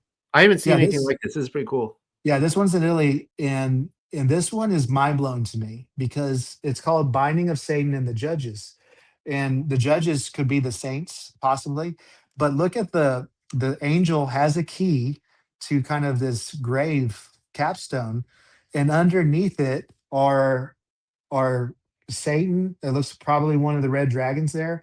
But who are those other people? You see demons. There it looks like there's other dragons in there. And it seems to be an understanding. In fact, it's not just this painting, but there's a lot that when you have Satan in the abyss in the medieval art, he's often depicted with other demons and other fallen angels with him. He's rarely ever just alone, although that is also seen also. But it's as understood that when he's locked up with other entities. And we know that in Revelations, the Antichrist prophet and the beast were cast into the lake of fire, but it doesn't say that all the watchers were destroyed at the time. And going back to the 10 weeks of Enoch, when is the culmination of the judgment of the watchers? It's after the millennial kingdom. Okay. So There, maybe the Antichrist was destroyed and the beast was destroyed, but not all the Watchers. And so this art piece right here kind of looks like the medieval church understood that Satan was locked up with other entities, that it Yeah, wasn't just him by himself. let me comment on that really quickly. So you and I were Yeah, talking before we went live, and you had asked me yeah, this question, and I stated that because one of my big things when I was spent 7 months over there, and I went into dozens and dozens of cathedrals in multiple countries all over, looked at a lot of them, and I noticed some commonalities everywhere. And one of my hypothesis, what I have put forward, is that when it comes to these cathedrals, you have to see a cathedral as a complete organism. It's a cosmos with basically like a macrocosm within a microcosm. And so everything has so I won't go into the Green Man right now, but I brought that up with you, how people yeah. will take the Green Man and they'll go, oh, gee, that's pagan. And I'm like, and I see these videos and what information, some of them have started actually like doubling down. They actually take my research and they run with it and still say it's Mm. pagan because I showed some things that nobody knew about. But every single piece in these cathedrals, they all work together as one organism. And so one of the things I noticed in I would say almost 100% of the churches, you would see only one angel that was equipped for war, and it was Michael. He's got his breastplate on, he's got a sword or whatever, and he's stepping on Satan and throwing him down in the abyss. And then all the other angels you see, they don't have weapons of warfare. They have weapons of worship, and they're there specifically to attune the kingdom of heaven on the earth to people to worship in the kingdom of heaven. And for me, that was huge because it was telling you that these cathedral builders have this idea that this had already happened. Satan is in the abyss, and now you're coming into this space and freely worshiping heaven on Yeah. earth, and the principalities and the darkness and all this stuff, they have been subdued. So yeah. Yeah, and so it's all over the place, and so, but what's interesting about this one and other works is there's a plurality that Satan doesn't seem to be depicted as being locked into the abyss by himself, and that seems to be a common understanding during the medieval period. So who's still in there with him?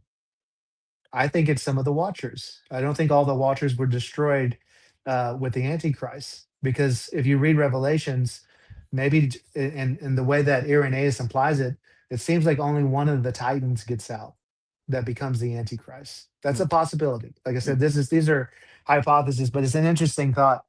And so, if you can go to the verse here below it, this is Enoch 1:16, and it says, "From the Hey, days." I'll be right back in like 30 seconds. Keep going. All right. Sure. Yeah, it says, "From the days of the slaughter and the destruction and death of the giants, from the souls of those whose flesh the spirits have gone forth," and this is talking about the demons, "shall destroy without incurring judgment. Thus shall they destroy until the day of the consummation. The great judgment in which the age shall be consummated over the watchers and the godless, and shall be holy and consummated." I'm messing with that word there. But what this text is saying essentially is that the spirits and everything are going to be locked up, or they're not going to be locked up. The demons are going to be around, but they're not going to be officially destroyed until the final judgment. And so this goes back to kind of, when is the final judgment? Was the final judgment 70 AD? Was the final judgment the cross? Was the final judgment 500 AD when the millennial reign started? Um, Going back to the prophecy of the 10 weeks of Enoch, one of the things that's so shocking is that the final judgment is after the millennial reign. And on the cosmic week, Noel's here, it falls right after the millennial period. So this is an interesting concept to consider here. And I think anyone who's watching right now, if I ask you this question, do you still believe demons are around today? I think all of us would say yes, demons are still around today. And no, would you say yes, demons are still around today? Absolutely. Oh, yeah, I think you muted. Is your mic up? Hold on Okay. on a second. All right. Stand by. So I tend to think that common sense, and you look at what's going on here with Test, the test, Witch test. Hunter book written right around the time that Satan is released. You have this explosion of demonic possessions. You have the witches, the witch hunts, all these type of things. I think anyone with common sense will admit that the demons are still around today, which means that this final judgment that's in Enoch 16:1 has not happened yet because they're still around. And Noah, if you can hear me, can you go down to the next slide? Uh, that's Can Jude you 1 can 6. you Can you hear me scroll at down? all? And this is another one that's fascinating. It says, "And the angels who did not keep their proper domain, but left their own abode, he has reserved in everlasting chains under darkness for the day of the judgment of the great day." So they're locked into Tartarus until the day of judgment. Now, I tend to go back and forth on this. No, um, is that day of judgment when the millennial reign started, or is this the final judgment at the end before the new heaven and new earth? Which judgment is this text referring to? And I think that's worth consideration. You can't hear And me, can you? Noel's voice is still out. I still can't hear you. So he'll keep moving at that. But no, if you could go up to the next slide here, and this is an interesting one, and yeah, so we can see that this is Enoch 10:10, the end of the Watchers. So Enoch chapter 10 is an interesting text, but I want to point out something. This verse that I'm about to read, this is stated right before they are bound for 70 generations. And it says, "And no request that they, their fathers, make of thee shall be granted unto their fathers on their behalf." And notice this, for they hope to live an eternal life, and that each one of them will live 500 years. Now, this is a head scratcher. Is he talking about it's going to take 500 years for their sons to be murdered and they're going to watch all this stuff? Or this kind of causes problems because if they're locked up for 70 generations, this implies that they're about to be locked up because the 70 generations starts with Enoch and it goes to Messiah. Um, what if the 500 years is actually referring to a future time period, that they get 500 more years and then they're cut off? It's a possibility. And we talked about this before in the past. 500 represents an age. From Messiah to the millennial kingdom is 500 years. Okay. If Satan is released, and I'm not trying to get dogmatic or legalistic that it has to be 1500, but when the watchers get out, whenever that was, maybe they have one last 500-year period of life, and then it's over. So, Yeah. Can you no, hear me what do now? you want to do? I know. Do you want to try to exit and come back in, or Well, okay. Everyone else, I know you can all hear yeah, me we still out there. can't hear you. Okay. I'm gonna so everyone, I'm gonna exit, come back out. I'll be back. Keep going. Oh wait, I can hear you on the YouTube. Yeah. So that's a problem. So everyone can hear me out there, but for some Okay, reason, if we so got cut off in the studio, it's just really weird. he's gonna come back in, and then we'll try. So Noah, if you could, before you leave, if you could scroll down to the cosmic week chart one more time, and I want to talk about this. Scroll down to the 10 weeks of Enoch, so they're present. So this is the 8 days, and I know last time I proposed the possibility that maybe the seventh day of the cosmic week is longer than 1,000 years, and that's possible because we talked about in Genesis chapter 1 and 2, the seventh day is longer than the other days. In fact, in every day leading up to Saturday, the Sabbath, it says there was evening and there was morning the first day, there was evening, there was morning the second day. But when it gets to the Sabbath, it doesn't say there was evening and there was morning. And so that's a possibility. But there's also an idea that we talked about, this transition period of ages. And Noel even has talked about that. He's open to the idea that maybe the first part of the eighth day is a judgment period. And this judgment period is when Satan is released, and and possibly the Watchers are released as well, to kind of bring things to an end of the matter, to then start the new heavens and the new earth. No, are you able to get audio back? Can you hear me now? Okay, so James can't hear me, but you guys can hear me. So this is weird. In the studio can hear me, so this is weird. Yeah. So I can listen. I can hear you on YouTube, but I can't hear you through our setup. So Just go ahead and finish it.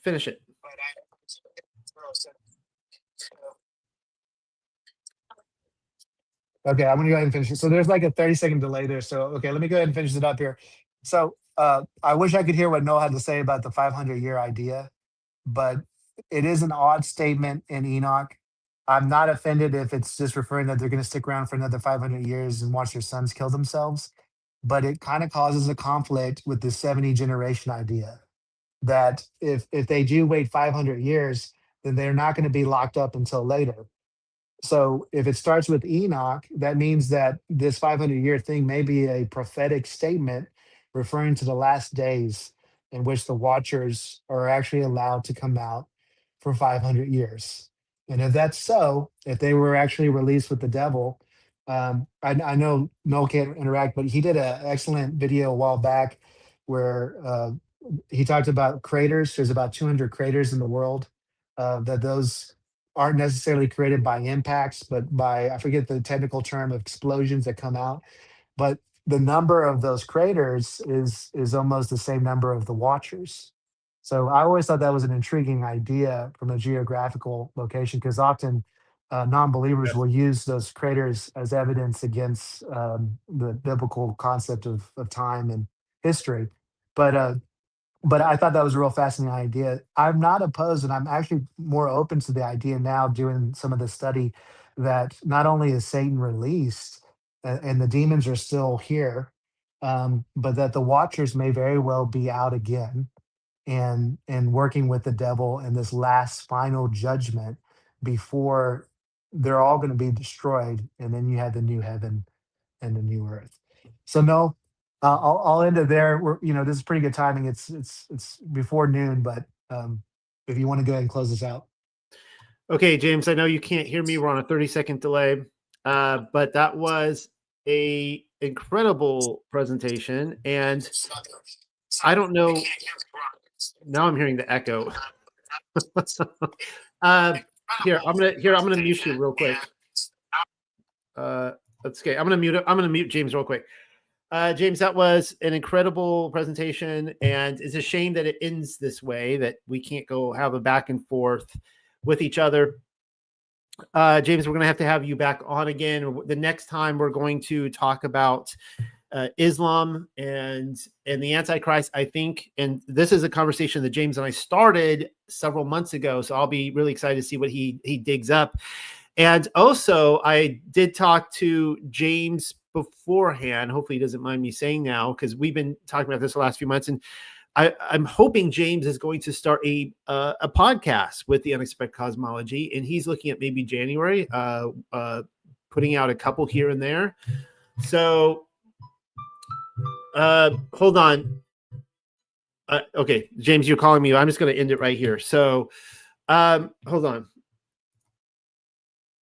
Okay, I took it off so you can talk. I was hearing my echo, but yeah, James, we're ending on a down note here, James, because we can't communicate to each other, which is a shame. I don't know what happened. It was that one time I signed out and came back in, but I mean, I took my mic, mic off and put it back on. But we're gonna end there. So have a good day, everybody. Thank you for tuning in, and yeah, goodbye. Thanks for coming on, James. Hey guys, Polyhard here, and I just want to let you know you have the opportunity to be awesome. How can you be awesome, you ask? Well, by supporting our work in the ministry, by going to the links below here and saying, you know what, I would like to see the entire Paleo-Hebrew Bible come out, and I want to see all these other Bibles and books and works that Noel's doing, and have them edited, and we're doing that by supporting Pam and Rebecca, and also the rest of everybody else. So please go below and pray. Say, you know what should I do? Should I give $1? Should I give nothing? Should I just pray harder? Should I give $5,000? Whatever he directs you to do, let's do that. Have a good day. Bye.